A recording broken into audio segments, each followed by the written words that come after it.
right, good evening and welcome to another Saturday night conversation here on the Tobago Inspirational Network. And, we continue every week to have these conversations to empower and educate and encourage our Christian brothers and sisters. And this evening, we have a very important topic that we'll be discussing, and that is this domestic violence. We've been hearing a lot about domestic violence. We've been reading about it in the news, and we've been hearing a lot of stories about cases of domestic violence, and very often, sometimes we might very well overlook the issue, and then there are cases of those who might be experiencing domestic violence but might not know what to do or how to approach it, or might not have the confidence to treat with it. And this evening, we have with us a very important and now very popular guest. Um, Oh my she, God. she is Onika Mars, and Onika Mars is a survivor of domestic violence and abuse, and a 2019 National Award Gold Medal recipient, and most recent, the National Award Female Icon of 2021. Miss Mars is a believer and has a very strong relationship with Christ, and is the proud mother of two mighty men of valor. Right? And of course, I just want to recognize the fact that she's an international award recipient. So, good evening and welcome to the program. Hi, good evening, Pastor Cadell. Thank you for having me. Right. Before we launch out, I know that as I just read that you're a survivor of domestic violence and all of that. Tell us a little bit about yourself, who you are, why you're the voice, so to speak, of domestic violence there in Tobago and beyond now. Okay, thank you very much for the opportunity. I am Onika Mars, as you would have mentioned, a survivor of domestic violence and abuse. And I honestly believe, Cordell, that God has called me for such a time like this, because He has used and has been using my mess. Um, he has turned my mess into a message, and I am now able to empower women based on my past experience. And I chose to rewrite my story. I chose to get beyond what I would have experienced and use the opportunity to help other women who are in similar situations or who have gone through a similar situation.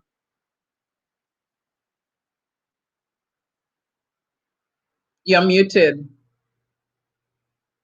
To myself, yes. Let's jump right into the conversation. Um, a lot of times when we hear about domestic violence, people ask, why did she stay in the relationship? Why didn't she just leave? And I want us to start with that point because it's one of the most frequently asked questions. Why didn't she just leave? I don't want to throw that to you. Based on your own experience and your interactions with other women, walk us through what happens, and the mindset and the thinking of people when they are involved in domestic violence that might actually prohibit them or discourage them from leaving a relationship if they recognize it's abusive. The thing is, Cordell, excellent question, because that is a question that is often asked, and it has persons perplexed as to why wouldn't she just leave? It's a question that I have been asked on several occasions. Bonika, why didn't you just leave? Of course, you were employed, you had a very good job. Why didn't you just leave? This man was living in your house. Why didn't you just leave? But it is easier said than done, because what should be noted is that a relationship doesn't start off, the relationship doesn't just start off being abusive. It is, most times it's not even easy to tell at the beginning of a relationship whether it will become abusive or not, because a lot of abusers, they seem so perfect. My partner seemed perfect. My partner was very kind in the initial stages. He was very loving, I thought. I thought him to be someone who was very attentive. And I think I would have actually sort of gotten carried away to a certain extent, for want of a better word, because the attention that I was shown and I appreciated and I embraced is what would have turned out to be him monitoring me, right? And the thing is, our relationship was really normal, what I would have considered normal in the early stages. And abusers are very crafty. And because of this, they take you to a place of trust. So you trust them. And because you trust them, you become comfortable to the extent that they start doing stuff. In my case, it was isolation. We lived in Trinidad at that time, and I am originally from Tobago. And when we got into that relationship, he knew that he met me visiting Tobago, visiting my parents in Tobago almost every weekend. And he was cool with it in the beginning. I mean, actually, he would be on every trip. And I didn't even see that Cordell as anything wrong with it. I thought, well, okay, we are in a relationship. I'm going to Tobago. He's happy to accompany me. And what I later realized is that abuse is about power and control. So your partner wants to control every aspect, every facet of you and your being. So what eventually happened is that I lost who Onika Mars was. Right? I no longer was Onika Mars. I was controlled by this person I was in a relationship with. So what started happening was when he had to work on a weekend and he's not able to come to Tobago with me, travel to Tobago with me, he would say to me, Onika, I have plans first, so you shouldn't go to Tobago. And I fell for it the first few times. And then I realized, okay, I would stay in Trinidad and nothing happens. I mean, we don't go anywhere, nothing spectacular. And I remember quite clearly one weekend, what he would say, I was disobedient, right? Mind you, what I would like to note is that we weren't married or anything. We were living in a common law relationship at that time. And I came to Tobago because I said, you know what? I mean, my parents are in Tobago and I am going to Tobago, regardless of what he says, I am going. So when he left for work that Saturday morning, I quickly packed and head to the airport, took a taxi to the airport. And Cordell, when I returned to Trinidad, all my shoes were packed up in the refrigerator. And I was in shock because I was like, why would you put my shoes in the refrigerator? And he said to me, your foot hot, so I'm trying to cool you down. And that is the level of control that takes place in in an abusive relationship.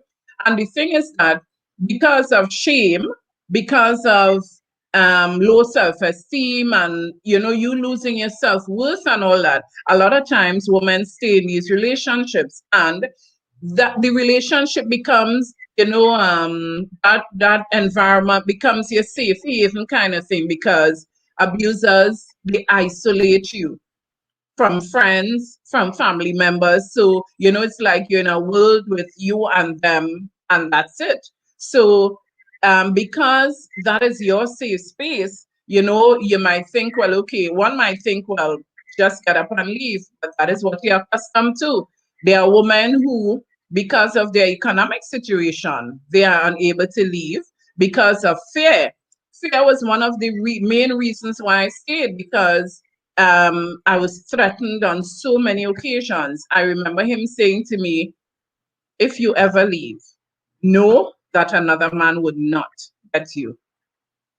And because of all this fear and intimidation, of course, I stayed. I spoke about damaged self-worth because Women feel at times that you have lost your value as a result of the degrading treatment you would have received, all the ill things that would have spoken to you. And over a period of time, you start believing, what if?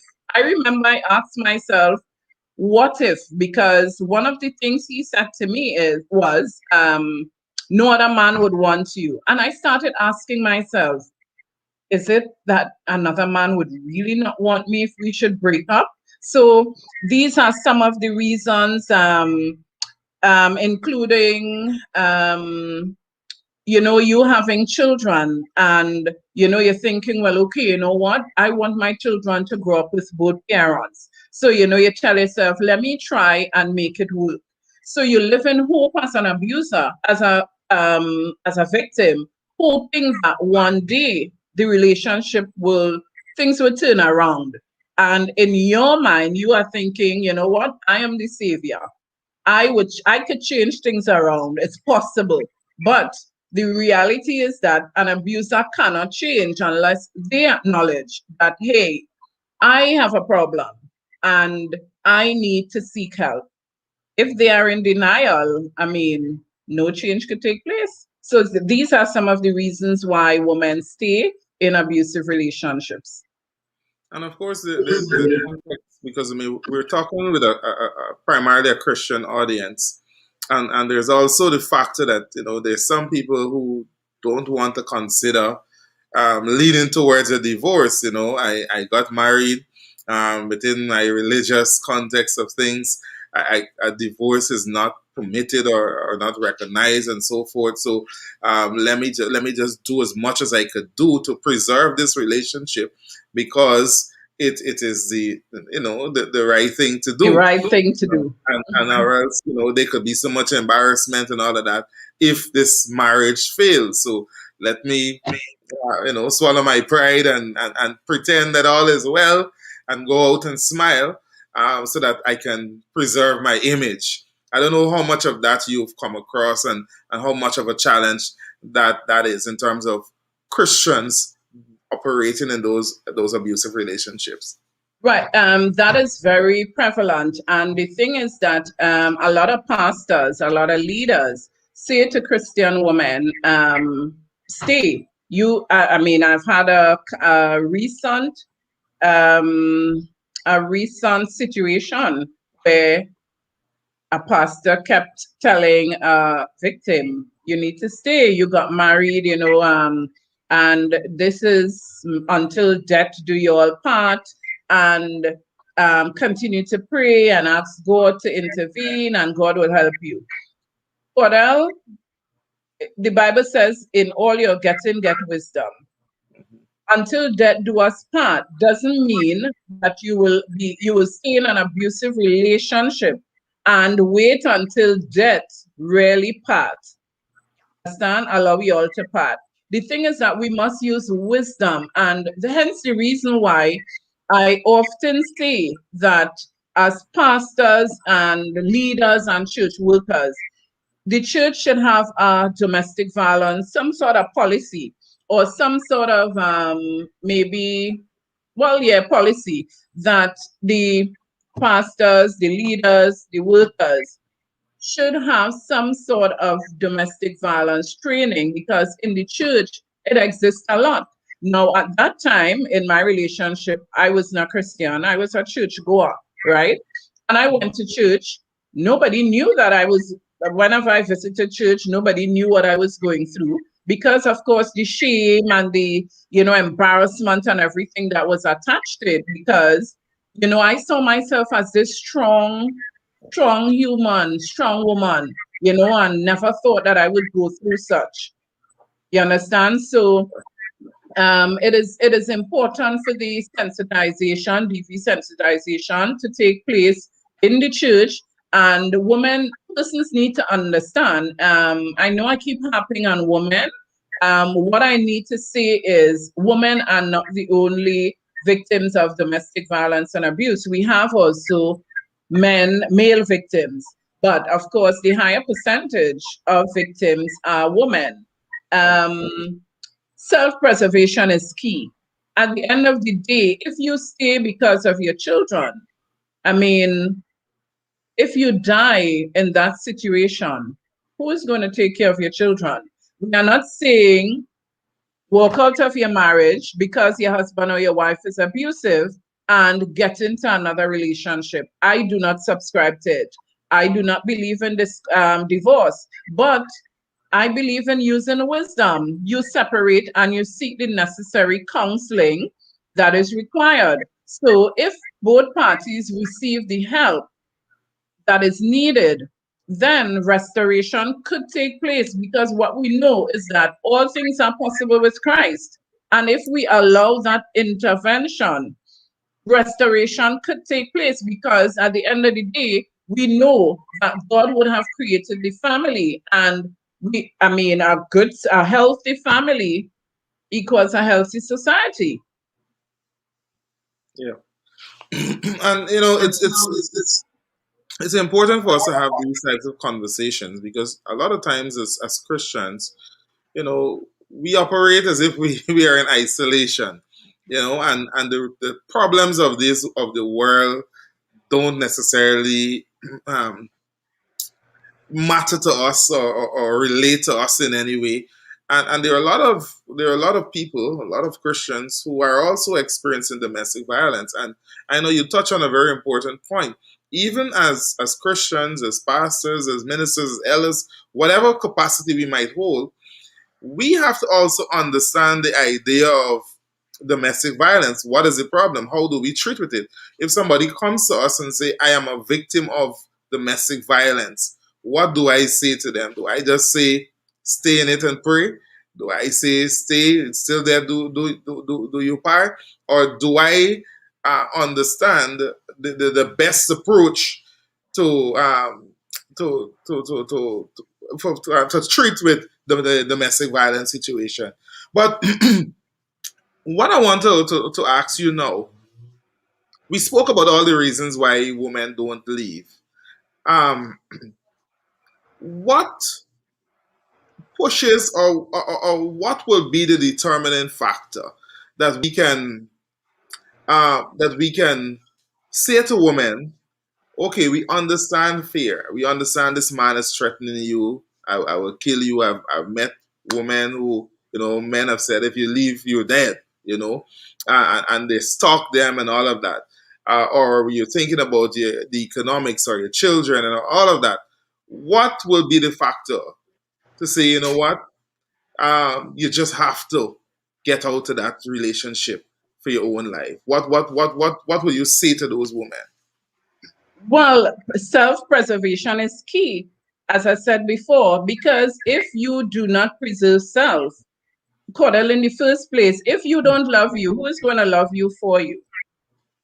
So then that is why it's important for us as women or as individuals to be aware of self. Self-awareness is key. When you become aware of who you are as an individual and who God has created you to be, you have the awareness that, you know what, an unhealthy relationship, I am not supposed to be a part of it.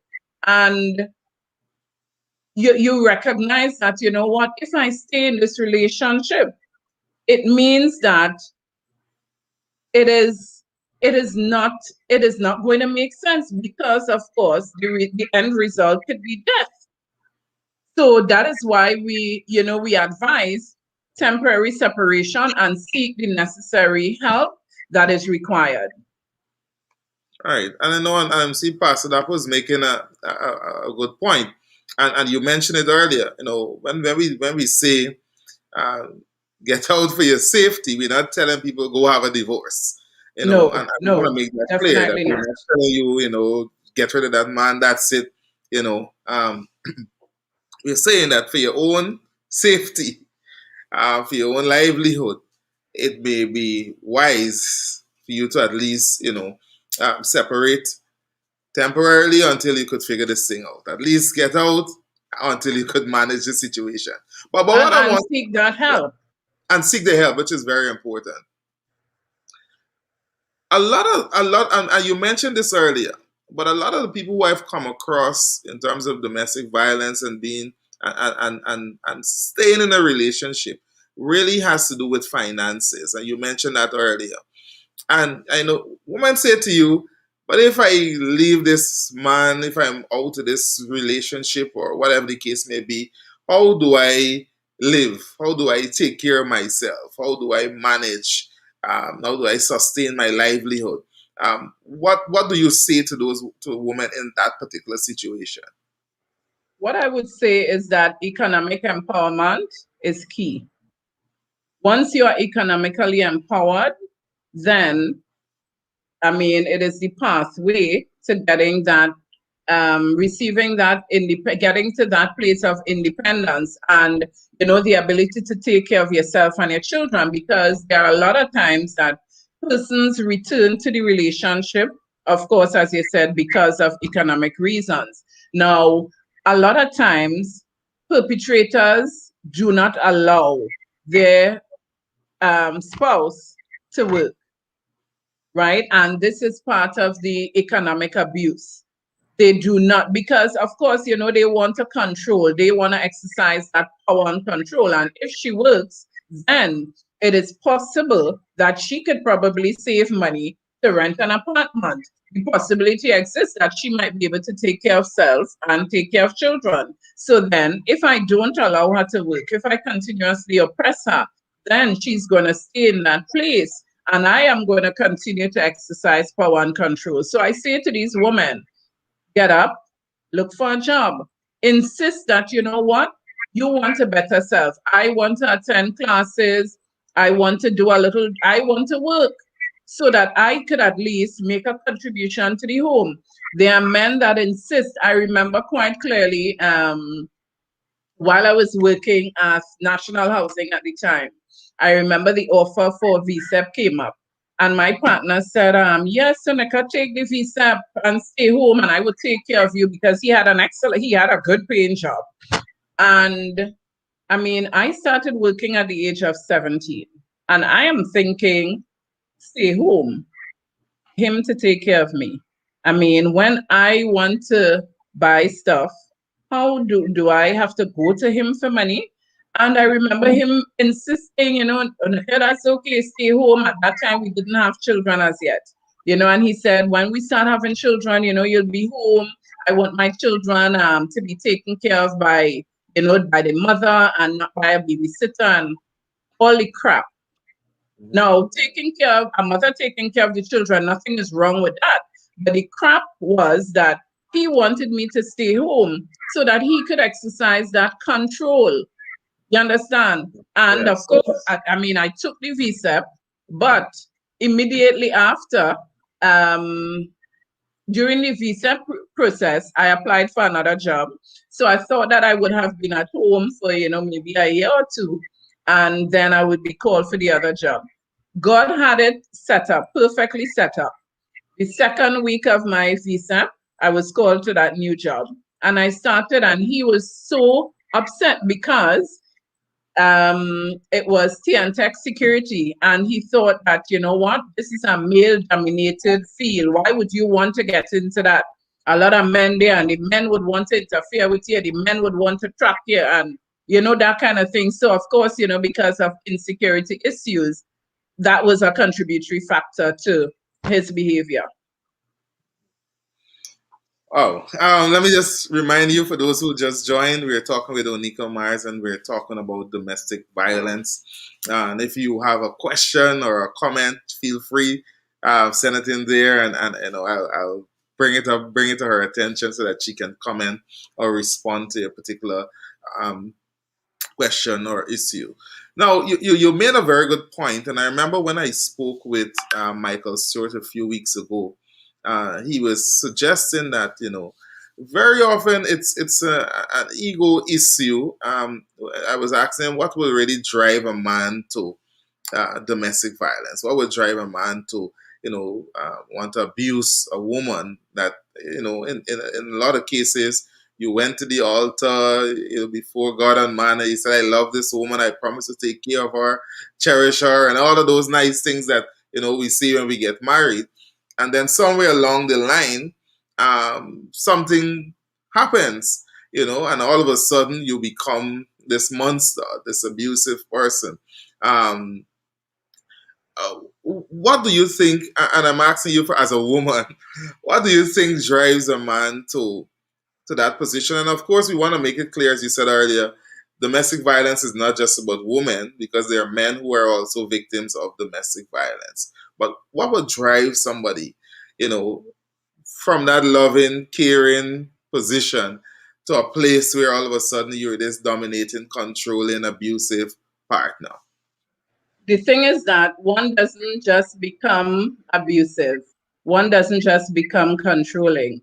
Um, Insecurities, exposure to domestic violence and that toxic environment as a child has a that is a huge factor, because if as a child you grew up seeing your mother being abused by your father, this is what you know. This is your normal. This is how you know to treat with situations, because you seeing mom and dad, the persons you trust the most, the persons whose space you grow in. And I believe that abuse is learned behavior based on what you see. Now, I am not saying that every child who was exposed to domestic violence and abuse turns out to be a perpetrator. But a high percentage of these persons who were exposed, in the cases of the men, they turn out to be perpetrators. In the cases of the women, they turn out to be victims. Okay, so that is my take on it.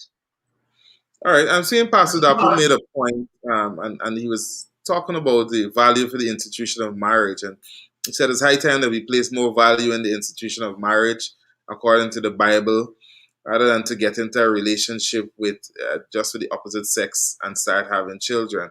And I think very often, you know, I counsel people from time to time, premarital counseling and so forth.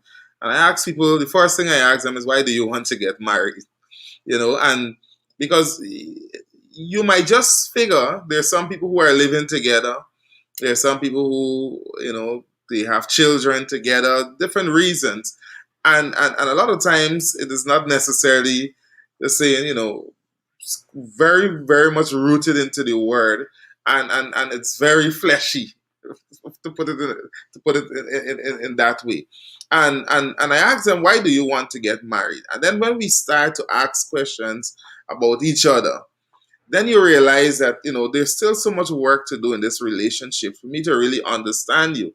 How do you feel? Let's take the situation that you explained earlier.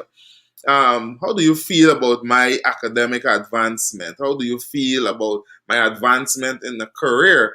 I remember there was one couple I was counseling, and I just asked something about. We were going well all the time, very good session, and until I asked about what are your views about this woman advancing in her career, because she said I want to later in life to go higher in what I do, and that was a turning point of the conversation, because suddenly that was a sore issue in the relationship. She had plans, and he said, no, I want you to focus on the children.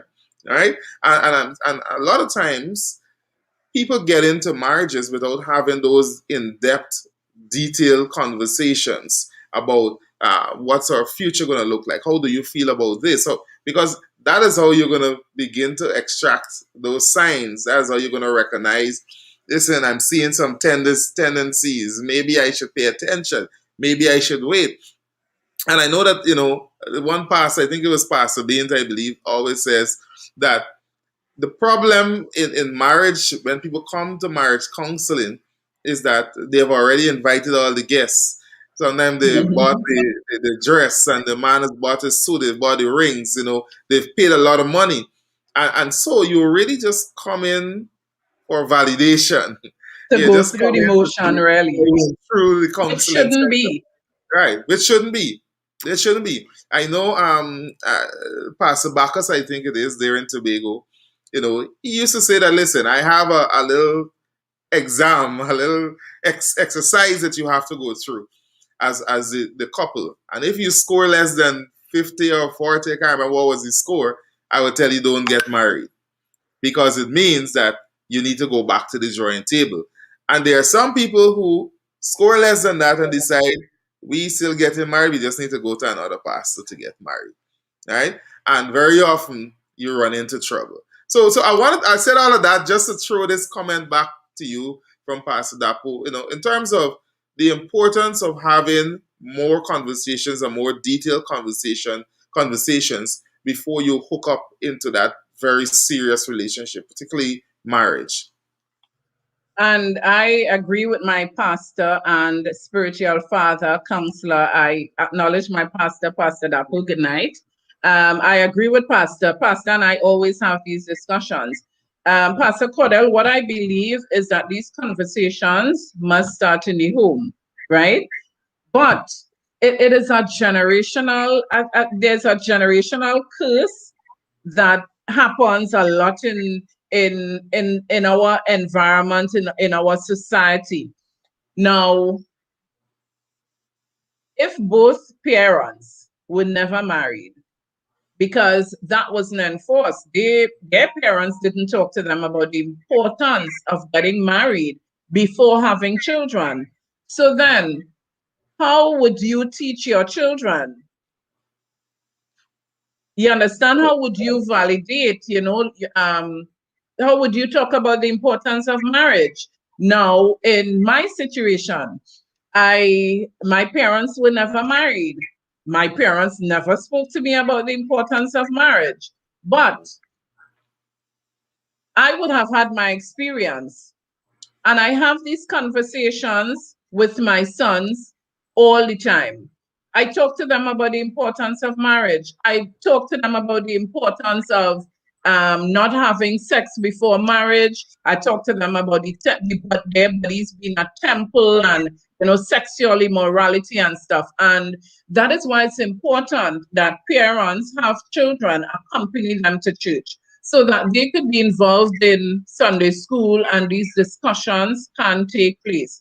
Because it is important to have these conversations. It is important to teach your children so that they know that they should make informed decisions.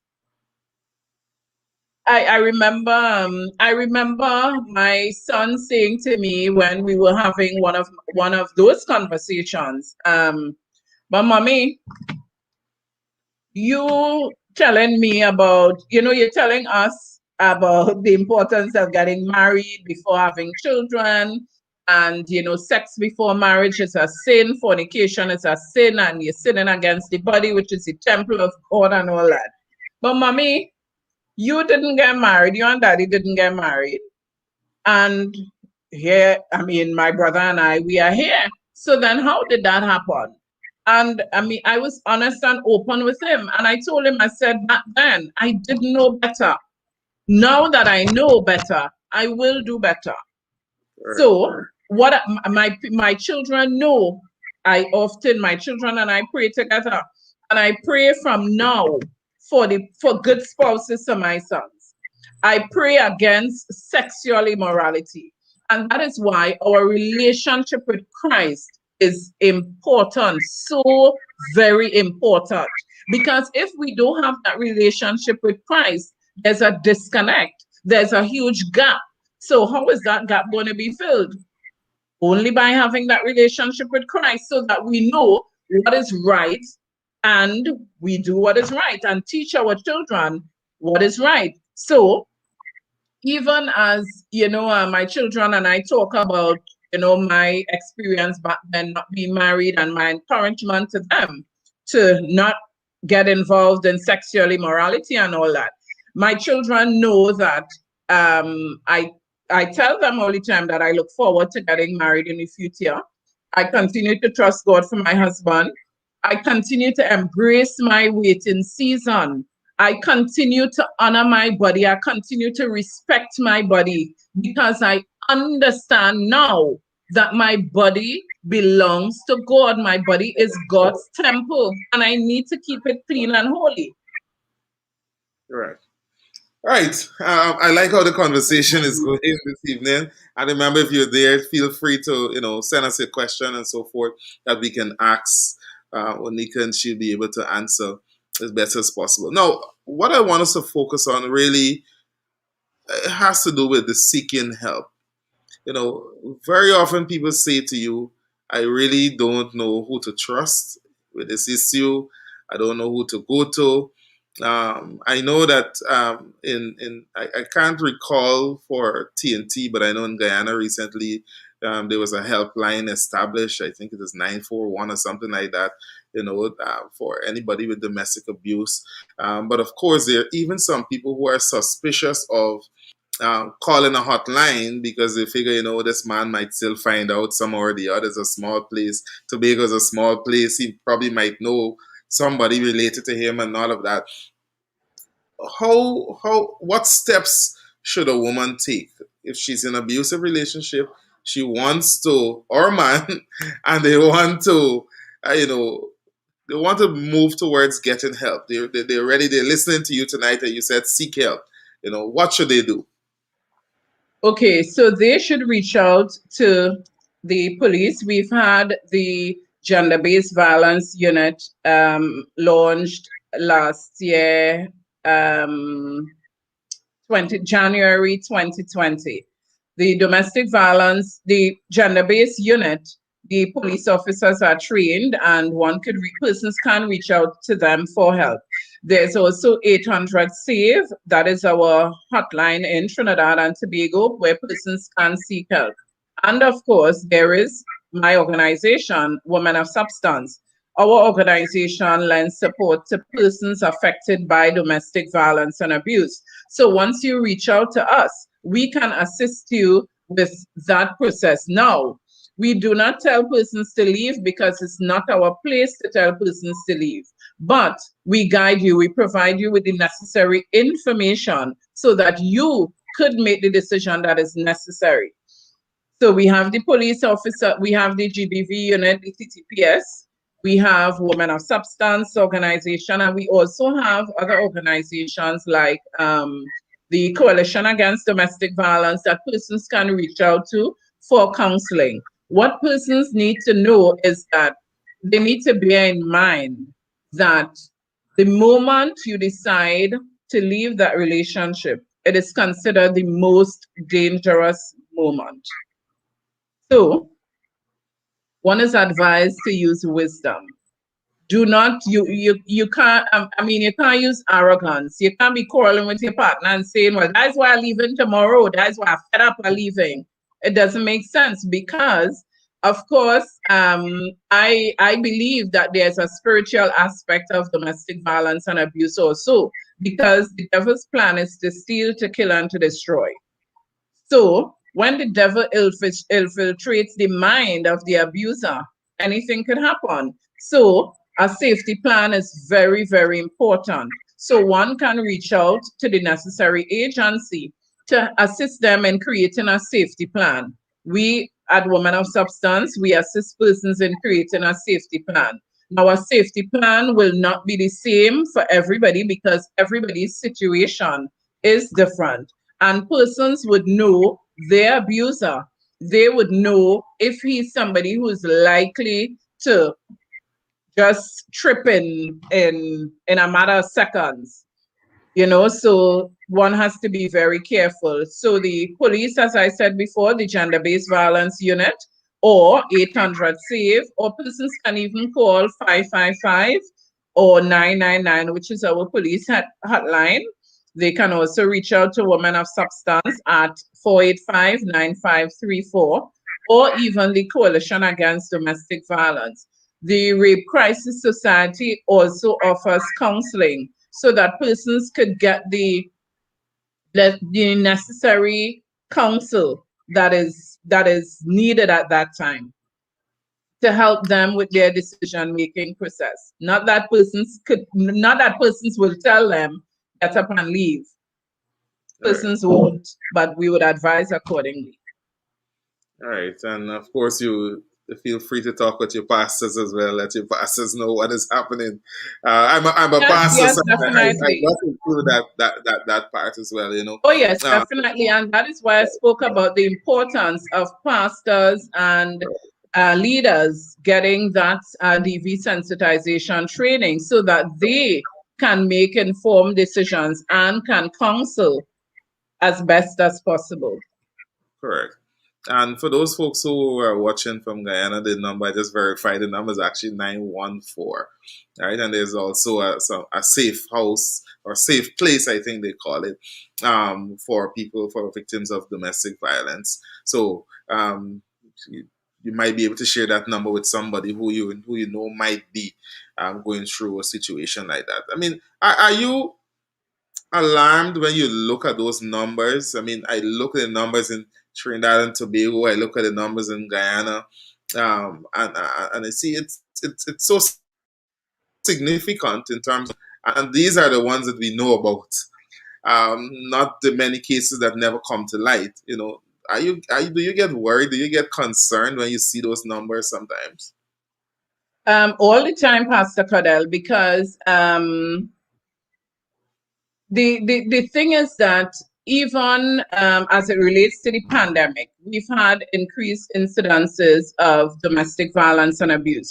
We've received lots of reports at Women of Substance. We have assisted a lot of persons, and it is really alarming because a lot of people reach out to us for help. And of course, we offer that help, as Pastor said, both emotionally and spiritually, right? It is alarming because at the end of the day, we are about family. God created the family, and I said that very early in the conversation. We are not about separations. We are not about, encouraging broken homes because, as I said before, a broken home equals a broken society. Fabric, family is the fabric of the society. If we have healthy families, we will, of course, have, by extension, healthy societies. Correct. Correct. No, if a woman who has extracted herself from that relationship, that abusive relationship, um, and she determines that, I think I've had a conversation with my partner, and I think that we've resolved this issue, and I think it's safe to go back. How do you know, or how do you advise a woman who wants to return to her relationship, to her home, to her partner, because she's convinced that they have resolved this issue, that they're over it, and that is no longer a threat? One has to be very, very careful because going back is most times ends in death. So both parties, of course, would be offered counseling, and based on the advice from the counselor, the counselor may know where both parties are. If we have a situation where the perpetrator, the male perpetrator, doesn't accept counseling, but he's communicating with his partner and saying to her, listen, I've changed. I will never hit you again. I really, really love you. I want our marriage to work. Please come back home. I love you. I miss you. I need you. I want our family to work and all that. Be very, very careful because one, if your partner does not acknowledge that he has a problem and he need help, how could he be at that place where he's saying now that after some time of maybe a month or two of you being away from the home, how could he be at that place of saying everything is okay? I promise I wouldn't do it again. You have not acknowledged that you need help. So then the problem still exists and it is probably swept under the carpet. And of course, if it is swept under the carpet, it means that it is not dealt with. So counseling is very, very important. And once that access is made, the counselor will be able to most times advise. All right, but because I mean, at the end of the day, we're saying that we are not necessarily saying, okay, once you leave that home, that's it forever. I mean, there are cases where reconciliation takes place, and Yes, definitely. families are back together in a normal relationship. That's correct. Yeah, yes, definitely. And that is why the intervention is important. I know a lot of times men say, nothing is wrong with me. I don't need any help. The counselors have more worries, more problems than me. They probably, cursing out their wife. You're talking about the pastor of issues, he's human and all that.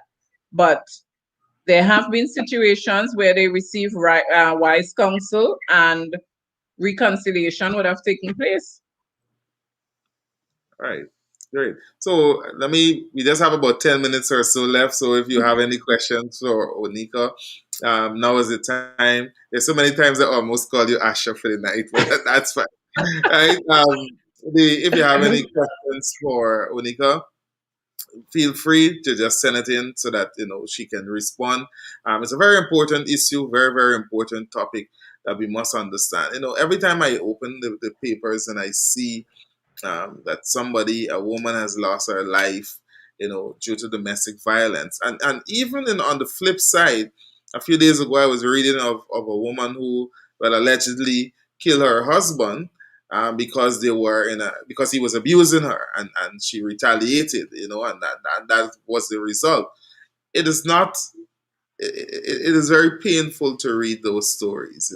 I Mhm. usually tell people, I've gone to a lot of weddings, and when you go to weddings and you see love and joy, and it's all about celebrating each other, and then you ask yourself, I mean, how do people get to that state? How do you transition? I know you dealt with that earlier, but very often it is so painful because I reflect on all of these weddings that I've gone to. I've seen all that has been put into it. And we're not talking here, I'm talking specifically about people who have been married. I'm not just talking about people who are living together. You've gone through that thing. You've invited a lot of people. You were so in love. And then you get to that point that, I'm willing to hurt you. I'm willing to end your life. I'm like you said, I'm taking a decision that nobody else will get you if you leave me, because that is my position. I don't want you to go and then you end up with somebody else. And all of those issues come up, but it's really painful, and it is something that we have to begin to address. We have to begin to look at, and as even somebody said earlier, I think it was Pastor Dapo, that you have to go back to the root of your relationships. You have to go back to the root of why are we together? How well do I know this person? Do I just hook up because maybe sex is good? Do I just decide this is the partner for my life? Because maybe we like the similar things, two or three things that we like together. We like So, reading the same books. Yeah. Pastor Cordell, it comes back to the why. Why are you getting married? Right. And accessing that counseling, marriage counseling is so, so important. So important. It is important to seek wise counsel. And I think as pastors too, once a pastor recognizes that a couple is not ready marriage, they should advise them accordingly, right? Because so many times, persons are broken and they enter into relationships really not ready because they would have had issues that they never dealt with. So they go into that marriage, marriage broken, and because they are broken, issues of issues of abuse arise, issues of infidelity, issues of different issues arise, and so it's so important to understand the why. Why am I getting married in the first place? Um, as you said, is it because of sex? Am I whole? Am I ready? There are so many people that are broken. There are so many people who lack self-worth. Am I getting married because I want somebody to validate who I am? Because I am not aware of who I am and whose I am. So I feel if I get married, then he's going to validate me. He is going to tell me who I am. We need to get into relationships whole, and getting to marriages whole so that there's no room for that abuse and unsure. I mean, I know we can't be 100% sure because, as I said, abusers are very, very tricky. And some of them seem so nice in the beginning of the relationship. And, so we need to be vigilant. We need to be aware. And that is why I want to mention some of the red flags that person could look out for at the beginning of a relationship or during a relationship. If your partner lack trust, your partner doesn't trust you. If you tell your partner, I am going to Scarborough, and your partner is questioning who you're going to Scarborough to meet. You're sure you're going to Scarborough? You're sure you're not going to Crown Point? Lack of trust, red flag. Lack of communication, red flag.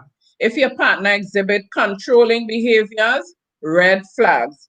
If everything is about your partner and, basically everything is about your partner, red flag. If your partner justify their bad behavior, this is a red flag, and do not overlook it. Address these problems, address these red flags. I remember back then, I didn't know anything about red flags. I didn't know much about domestic violence and abuse. What I knew back then, or what I thought was domestic violence, was just physical. If a man and a woman get into a fight, they fight with each other, not understanding that there are different types of abuse. So one might say, but he tell me I'm stupid, but we just have a little argument and thing, and sometimes if I didn't really get him vexed, he would not tell me that. No, no, no, no, no. It is a red flag. If your partner continuously degrade you, tell you degrading stuff, he or she continuously humiliates you, this is verbal abuse, this is emotional abuse. So these are red flags that we need to pay particular attention to and not overlook. So it's important to understand what a healthy relationship is and what a unhealthy relationship is, so that you ensure that you are not involved in an unhealthy relationship. Right. Somebody just contacted me to ask this question. In terms of, based on what you just said, and they're saying that sometimes when you enter a relationship, it's because you don't understand, especially if you're new to relationships, you don't necessarily understand these things. You don't necessarily understand that this is something that I should be alarmed about. And very often it takes you a very long time to figure it out, or unless maybe you're listening to a program like this and you could understand that this is a red flag. How does that now work in terms of our young girls entering, or even young children entering relationships, so they understand that there are some things that you just don't accept, or some things, if you see it, you should be alarmed? Okay, so the conversations, continuous conversations, the conversations need to be had on a national level. These conversations about healthy relationships, toxic relationships, what constitutes a healthy relationship, what is an unhealthy relationship. These conversations should be had in the schools, in the home, in the church, so that persons are aware. When they see it, they are able to recognize it and see it for what it is, as opposed to overlooking it. Right. So we just have a few minutes left, and I just want to thank you very much for it's been a very enlightening discussion.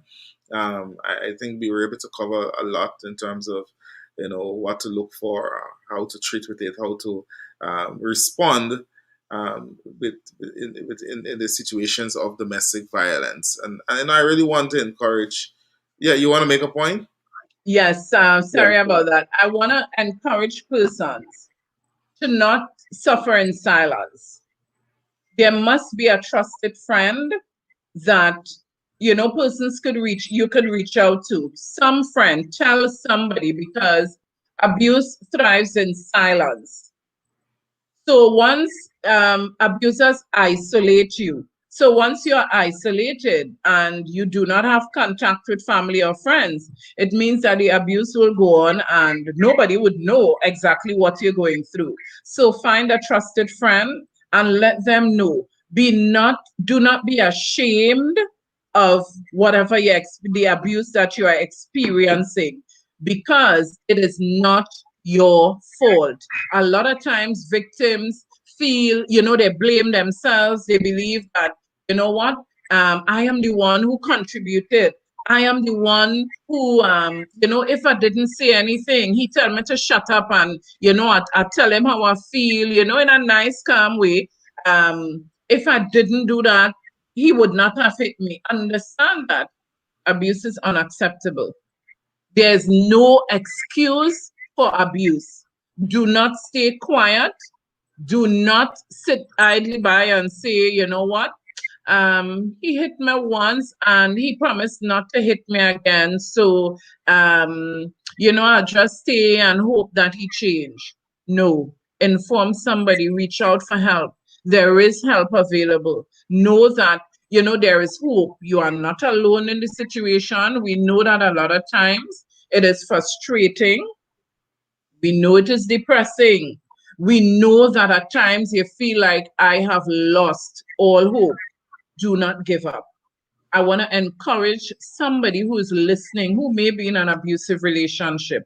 Know that help is available. Women of Substance, reach out to us. We have our Facebook page, Women of Substance Tobago. We have our Instagram page, also Women of Substance Tobago.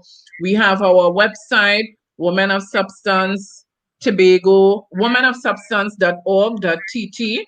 We also have the Coalition Against Domestic Violence and Abuse. We have the Rape Crisis Society. We have the Gender Based Violence Unit. Reach out to somebody. Do not feel ashamed. Do not feel guilty. Do not beat up on yourself. Know that it is not your fault. Reach out for help. Help is available. Great. And that's very solid advice.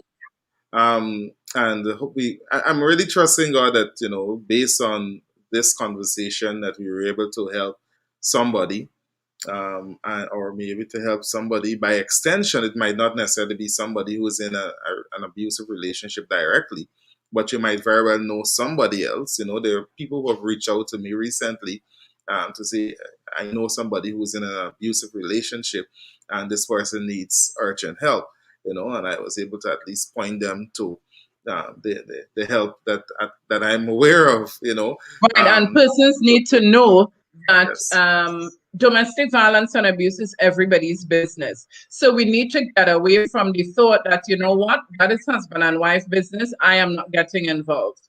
Because Right. if you know that your neighbor is a victim and you take the bystander approach where you just look on and say, see me, not me, I am not getting involved, then if not wishing that person succumbs to death, of course, you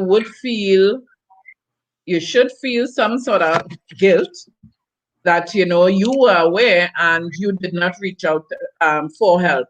And also, persons should be aware that if you are in a home setting, a family member, or even a child 16 years or older, you can also make a report to the police. You can call the police and let the police know that this person is experiencing abuse. Right. So, thank you very much, Onika. Thank you much for taking your time. Congratulations again on your recent award. Thank you very much. And I know that there are many, many, many more to come. And I pray that God will continue to strengthen you and strengthen your team at Women of Substance and so forth. That you will continue to Receive do it. Thank you very much. all that you're doing, and continue to help people. It's very, very important. So I just want to thank you again. Thank you so much for those who stayed with us throughout the program. Be sure to join us again next week, Saturday, for another program, another topic.